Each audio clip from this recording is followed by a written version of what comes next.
will turn my volume up.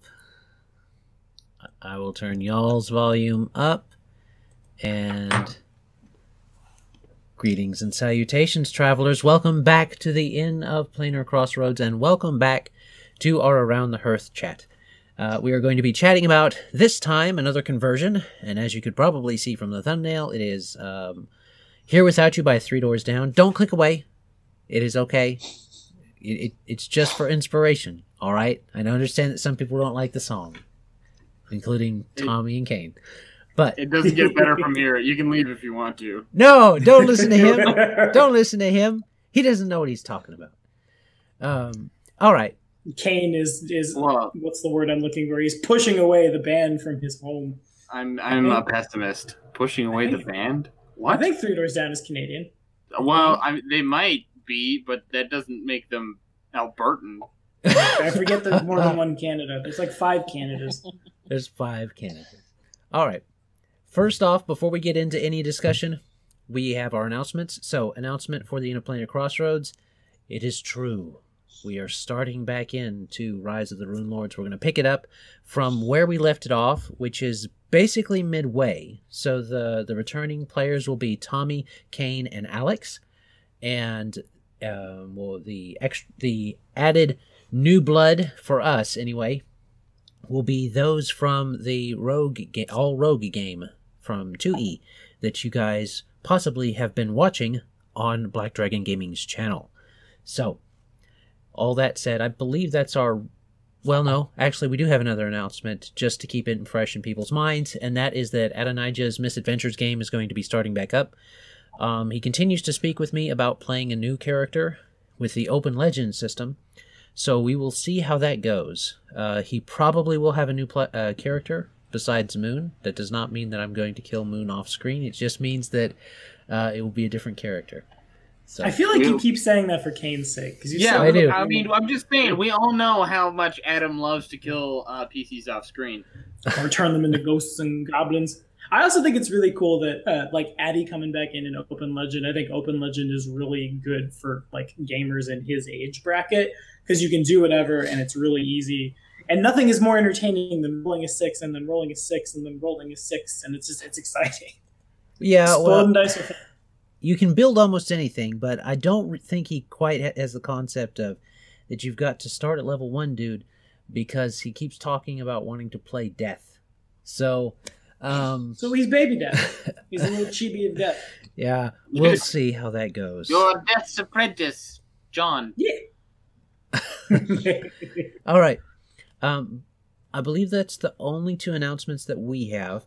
Tommy has his Final Fantasy game thing giveaway going still, I think. He does, and we just picked up one of our patrons, because when we come over here to do the Rune Lords thing, there's one player from what we're starting to call Tuesday Night 2E, because we're all like round robin-y GMing. He can't make it because there'd be too many players. We'd kill everyone's internet connection, so he's going to go over to Final Fantasy and finally redeem a patron reward, because that man has been a patron for a while and has asked for nothing but to be around. And he's a very good friend. I'm glad he's in my life once again and not spending all that money on competitive Magic. It's bad for you kids. But that doesn't mean it's we're bad not for still your looking wallet. Yes, it is. Yes, it. Oh, God.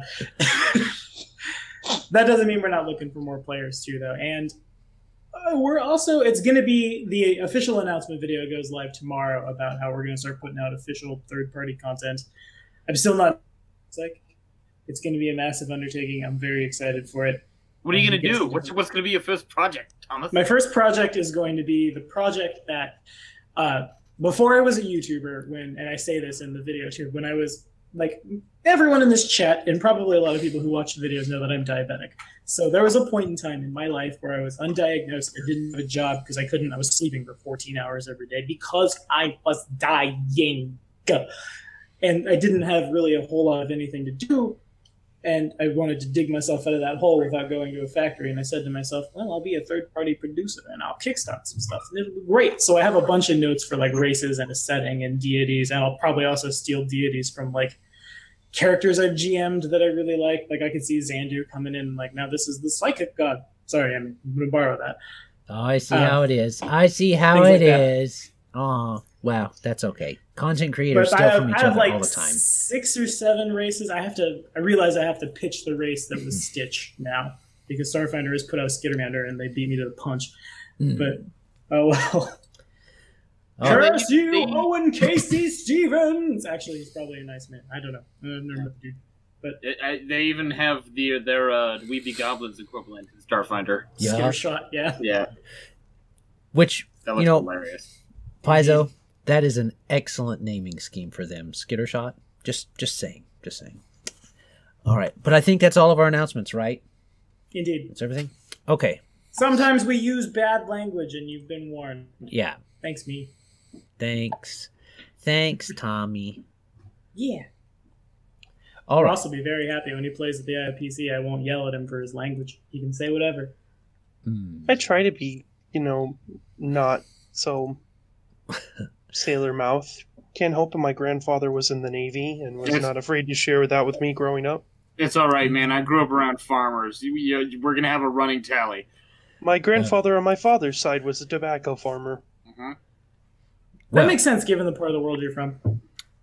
All that done. Good old North Carolina. Backstory established for everybody. Getting on to what we're actually going to be covering. So we have the lyrics up here. We will play the song in the background. It's come across sometimes, and sometimes it hasn't, so we'll see how it goes with this recording. But Can I make my face any brighter in this video? I don't know. Can't. So, this is one that I picked out simply because I heard this song, when it first came out, all that type of stuff. I didn't necessarily, wasn't Creed fanboy or anything, but when I heard it, it was kind of back there in the back of my mind, and when I started playing Tabletop, I heard it again, and I was like, I can turn this into something. So, this has been in my head for years, but I don't want to dive into what was boiling around in my brain. If you guys have something that you want to start with first. So, does anybody have anything they want to go with first? Yes, I do. Okay. You have to understand, I'm former military, and Three Doors Down is definitely a band that gets listened to by military folks. Really? Because they are strongly They're very supported. pro-military, yeah. And just the song itself, I mean, that song was a deployment for me. It's been 100 days since I've seen you. Only place I see you is in my dreams. That's being deployed for the American military. So, Indeed. So what it brings to mind for me is either a campaign where you start people off at first level and they are being taken away to fight somewhere, or they were part of a mass levy and suddenly something pops up and, oh, I'm having nightmares about what's going on at home. Some sort of message from home is being attacked. So everyone turns around and tries to get back home. That's as much as I can give you out of it. Okay. Well, that's definitely a start for a conversion camp of this type of thing, especially bringing in your own experience and feelings with it. It can be a fun thing to try and play that up, because what you can do is you can lead up into that, and you can have your players will make that type of character, and when they get when they get that twist, not necessarily in the first session or even the second, but maybe the third session they come back, have to turn around and come back. It can change the flow of a game really quickly. So, not bad. That is indeed true. I completely forgot that Three Doors Down was very pro-military. A buddy of mine who's he was in the Guard for a little while. I don't know what he's doing now. We've since done this, but back in my metal band days, I didn't really want to do it, but we were friends, and so sometimes before or after my metal band set, I would bring a crappy little acoustic guitar and we'd do like acoustic covers of I can't think of the National Guard song, but by Citizen Soul. That's it. Yes. And that definitely puts more of a spin on it than I think the hoi polloi, when they hear Here Without You, it's more of a like separated from lover kind of thing, which of course Deployment certainly will do. But I guess more of a I tie that song very, very strongly in with high school because they came out around like 7th, 8th grade, I think, for me. Something like it was on Fuse a lot. And at that time, all of my relationships were long distance because I lived in a town of 800 people and that was fun. But when I hear that song, that's what it reminds me of. I don't necessarily like Three Doors Down that much, but like I think everyone who hears this will have a little bit of nostalgia for it, and that happens to be mine. And then when you have a feeling about a thing, whether it's like in Jason's case, when you're when you're deployed or when you're away from someone, or 1, 2, 3, 4, putting it into your world becomes really easy because it's just kind of like the words fall on the page, if you will. If something's a little closer to you than level X, encounter Y, Z, monster, loot, 1, 2, 3, 4, right? Unfortunately for me, that song reminds me of my soon-to-be ex-wife. So, there's good, there's bad. Indeed, indeed. Little column A, little column B. We'll call my little column B, indeed. All right. 2 takes on it. Anybody else have anything before I dive into my tirade on it? Not tirade. Spiel.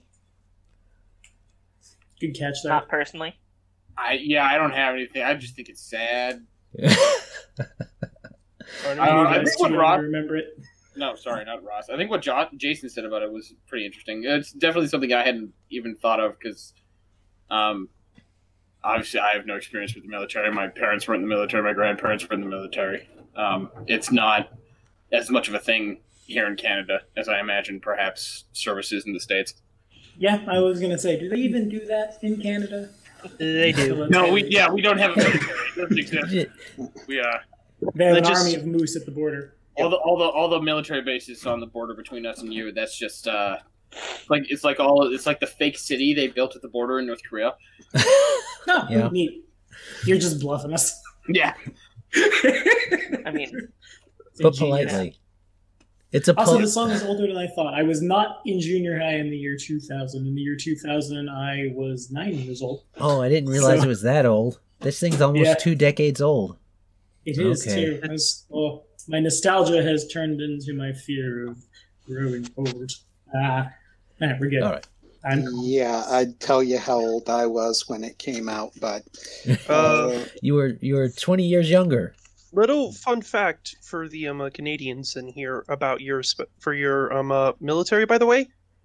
As it stands, the record holder for the world's longest confirmed kill shot is a Canadian. Using an American bullet. Yeah. Used an American 50 cal sniper rifle. Yeah. In Afghanistan. Good on you. And taking it from a British man. Yep. Classic Canadians having to borrow everything from everyone else. It's a trifecta of English. We just need an Australian in there, and you got all the major English colonies. I was going to say, it's fine. We both hate the English. Fair.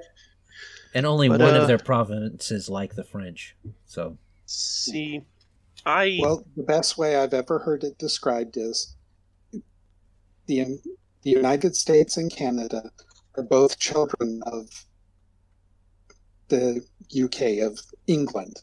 Mm-hmm. You can tell who stayed at home long. By looking at their currency. Oh, it's just got Mum's face on it. Don't make it weird. Why has it got Mum's face on it? Because we miss her. And technically she's still our queen. It's a figurehead. You know what's real awkward is stuffing a fucking wad of $5 bills with your mum's face on it and a stripper's G-string.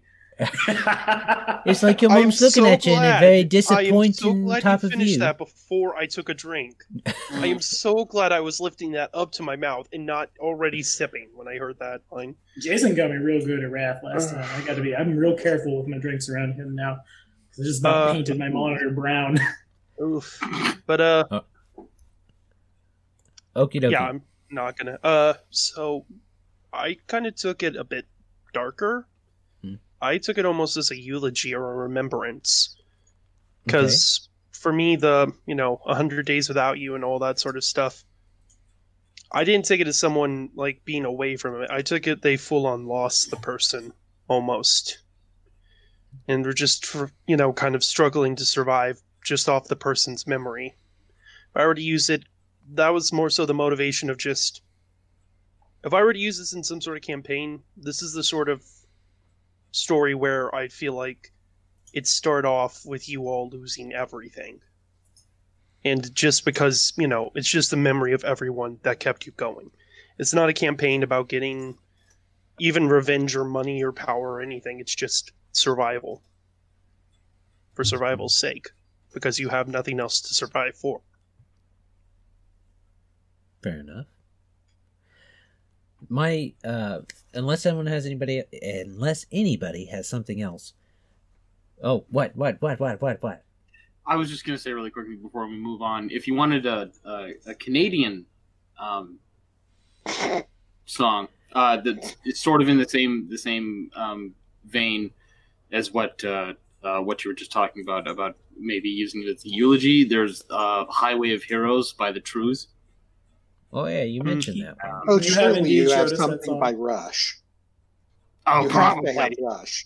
I'm a little young for Rush, my dude. No one is too Nickelback? young for Rush. I mean, you could go digging through Nickelback. Yeah. Nickelback's Canadian, too. I didn't realize that. Yeah, I want good to old dog on that Chad man's music, Kroeger. as is the meme, but Chad Kroeger has a hockey rink in his basement. So I think my man's doing pretty good for himself. I mean, I didn't realize how much the meme was actually a discredit to the band until Ryan Reynolds went and tiraded about the beauty they were in one of the Deadpool Once Upon a Deadpool commercials. Oh. God, I love that man. I am looking. Also, forward I to had it Detective very Pikachu. wrong. Actually, Three Doors Down is from Escatappa, Mississippi. Yeah. I thought they were Canadian. No, Okay. they're from Mississippi. All right. Neat. Well, to get to my conversion of it, so that we can wrap up this video, the conversion that I thought up a while back now, I don't know how long ago, I was getting into tabletop, so it wasn't in 2000. Technically, it wasn't in 2000. I have it as kind of using it as a backstory for a character as well as a motivation. So it starts, the song goes, 100 days made me older, since the last time that I saw your pretty face. 1,000 lies have made me colder, and I don't think I can look at this the same. So what I was doing with that, what my brain heard was not what the song says. My brain heard the normal stuff, but when it said 1,000 lies, I thought it said 1,000 lives. So I was like, oh, 1,000 lives. Oh, so it keeps living. So I was either going to go with an immortal who is stuck that way, or more recently I've kind of converted it to where, kind of like Ross says, he has lost his love, and this woman that he was incredibly devoted to. And he has been approached by some entity with a deal that if he can get 1,000 lives in 100 days, then that entity will bring her back. And this now motivates him to go out and adventure, to try and do something to get those 1,000 lives. This astronomical amount to try and squeeze into a single 100-day period. So there's a bit of a time limit for this particular character to be under, which if the other PCs don't know this, can make for a bit of a interesting portions of role play to come up. Interesting interactions between the PCs, because they may want to take the peaceful option, but this guy needs 1,000 lives in 100 days. That's all he really cares about getting, because he wants to see her again. Or you can do it the other way around. Okay, so first thing, I think that's really good. I like the notion of a body count in like my tabletop games, because you never see that, because we want the opposite of that. Do not do the murder hobo. This is murder hoboing with a purpose. And you're like, oftentimes when I have characters, I'll like put a little meat on the character sheets when they've killed the thing. Now it matters. And I think that's really cool. Second, though, it is the 26th of February, 2019. I am pushing 28 years old. This song has been with me for a long time. It is today that I learned that he is not saying 1,000 lives as the official lyrics. I, too, thought those were the lyrics, and now I see that is, in fact, lies. Okay. So I guess I don't have a normal brain either. Thank you. I wasn't the only one. Into this realm of reality. Indeed. But no, real talk, 100 days, kill 1,000 people. And all the like twists that can come from there, especially if you don't want to be found out by the world at large. Say your character happens to be maybe not like the CEO of a Fortune 500 company, but something close. Something maybe in a more RPG term, like a 5th level bard who happens to be pretty popular in a given region of the world. Now suddenly you have 3 months and change to kill 1,000 people. And to say nothing of, God forbid, your love figures that out from beyond the pale and the nose and it was all for naught. But, like, the consequences in the real world, both for the psyche of this dude and for, like, their reputation, how the world reacts to it, that kind of thing, I think is really neat. And it that type of thing also plays into the bridge of the song, where it says, "Everything I know and anywhere I go, it gets hard, but it won't take away my love." And you can kind of start playing this up as this person may have started out kind of neutral, chaotic neutral to take the deal, but they don't stay that way. They may have even started out chaotic good and thought, well, I'll just go out and kill goblins with this adventuring group. Like I said, that may be why this person has decided to adventure, and they thought, well, who kills a lot of people? Adventurers kill a lot of people. I'll go and adventure. I can do that. We'll go out. There's a bunch of goblins out there. There's a bunch of bandits out there. We can get those. Those are bad people anyway, right? And then, again, the PCs might want to take the good approach. They might want to be merciful, but he doesn't. And this starts to change this person, and the GM and the player can work this out. But what really starts to tie in this change is one of the lyrics on the bridge is, "And when the last one falls, and it's all said and done."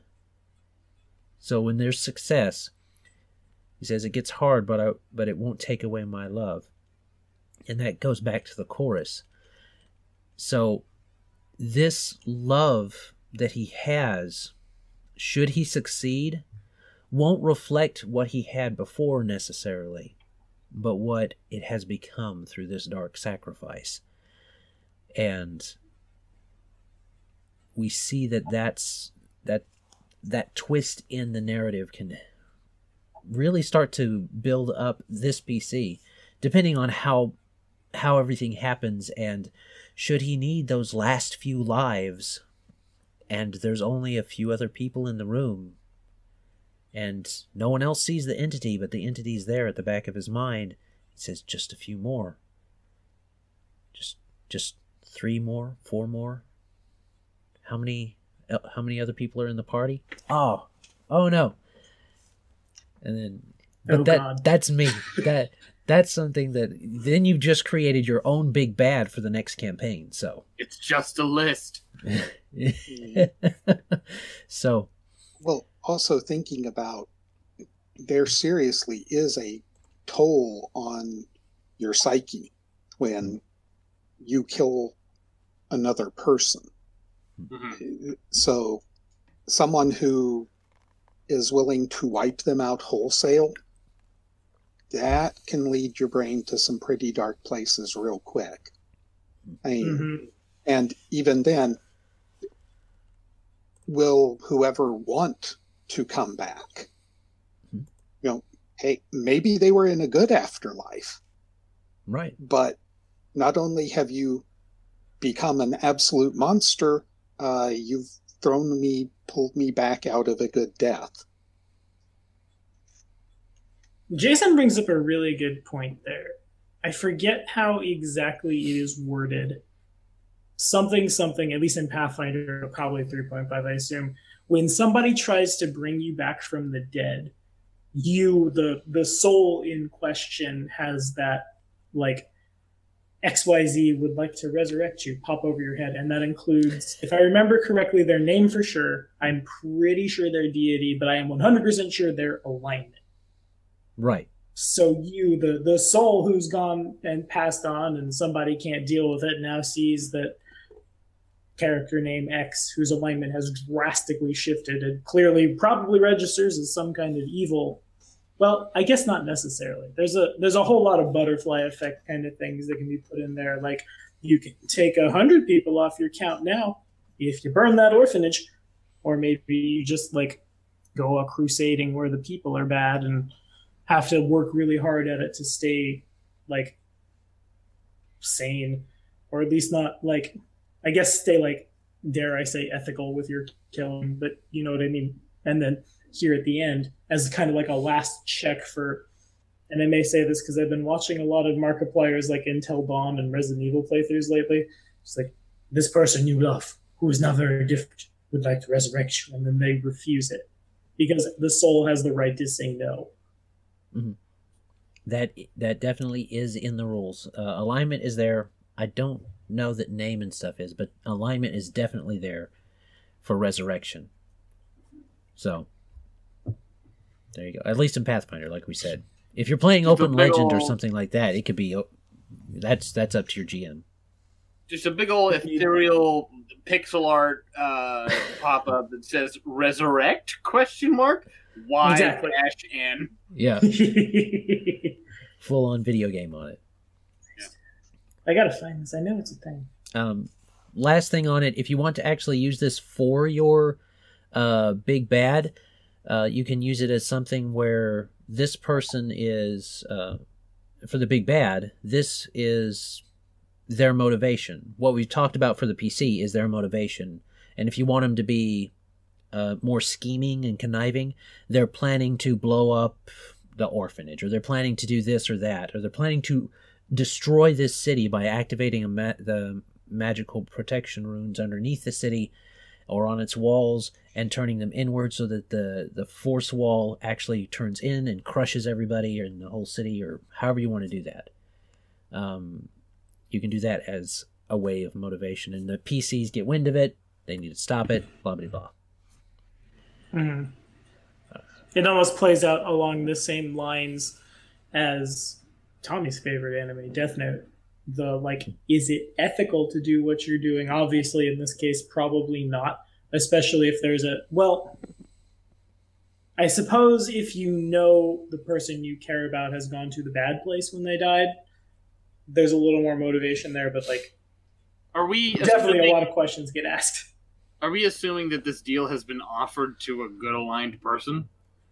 There are a lot of questions for sure. Also, page 208, core rulebook. The prospective revivee knows the name, alignment, and patron deity of the cleric casting the spell to raise him and has decided whether or not he'll come back on that basis. So there you go.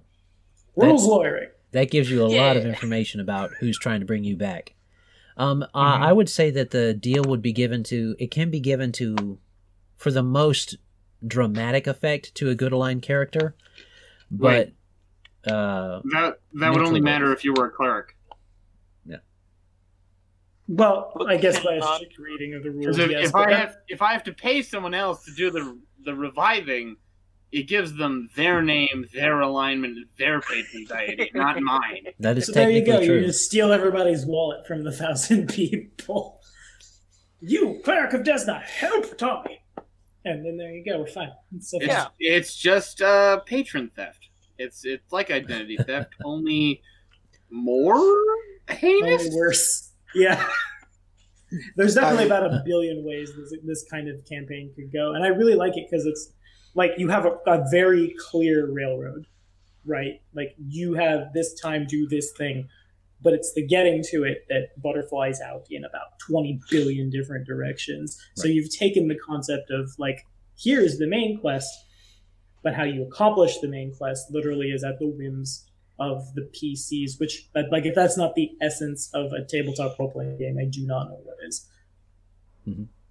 Well, you start at a place and you give them the tracks to set down. Yep. Yeah, there you go. It'd be really cool if it was given to someone who doesn't have a lot of access to that healing, or if it's in a low magic system. That makes it really good. It's given to like a barbarian, a very Conan-esque individual that's maybe chaotic good. They're out there with just their tribe, but they want this person back.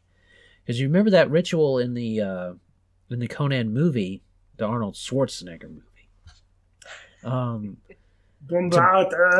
To bring him back, they had to do this whole ritual with the spirits, and those weren't good spirits.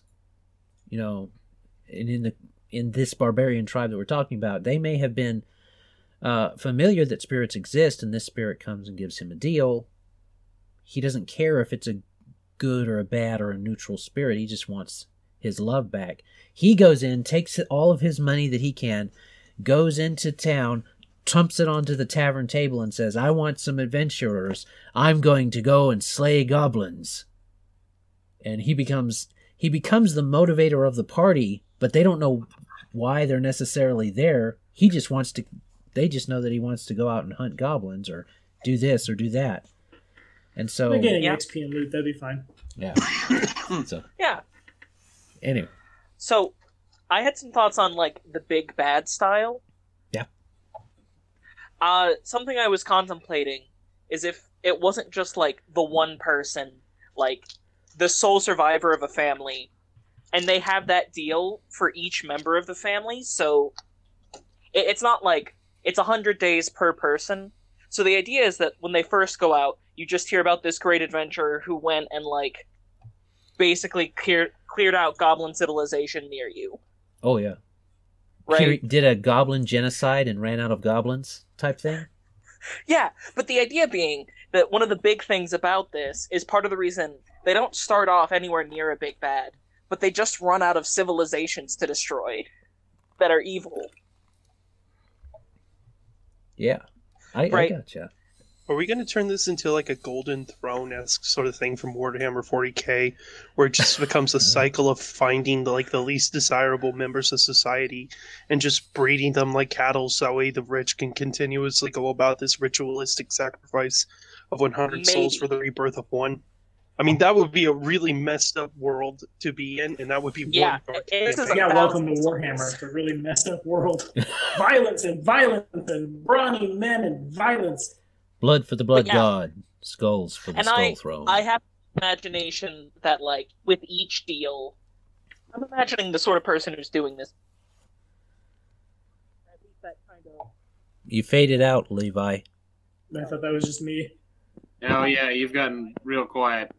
Speak up, son. Speak up, son. Something's wrong with your microphone. What's going? I am saying things. Whatever you did, you fixed it. I muted myself and unmuted myself. Sometimes you gotta turn it off and turn it back on again, man. That's how it works. So basically, it seems like a sort of devilish, like, evil magic lawyer. And I'm imagining that after each person they revive, they get, like, more dark magic aspects to themselves as, like, part of, like, 1,000-soul sacrifice for resurrection. Yeah. Oh, I didn't realize this, but this kind of is like the story of Shadow of the Colossus, considering. Oh, it is too, isn't it? Yeah.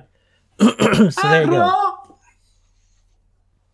That game was really fun for me, and I played it a lot around the time I was listening to this song. So there you go. I never played that game. Oh, it's pretty good. fun. You should. I know, but I think it's only available for PlayStations, and I don't have one. You can get it on the Virtual Console, but I've never liked that, Sony. So just make your stuff backwards compatible and be done with it. Yeah, right. Makes no sense. There's been talks that the PlayStation 5 might be, but I don't know. Good.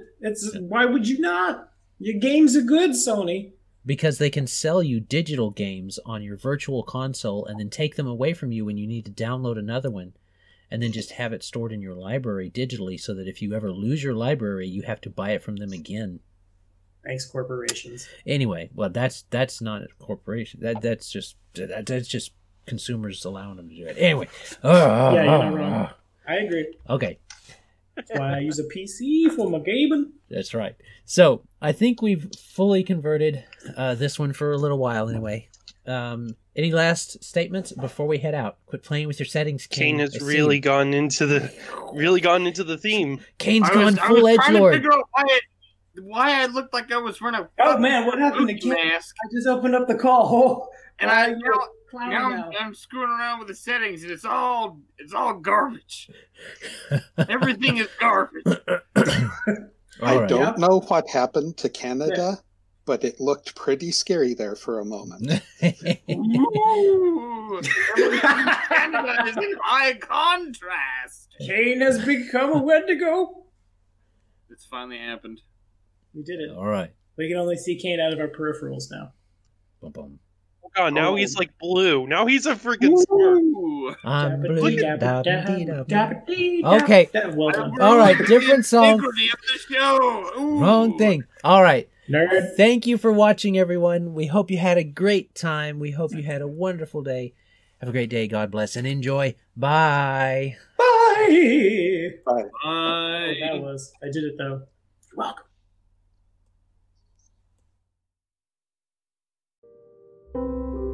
This content was made possible by travelers and viewers like you. Thank you.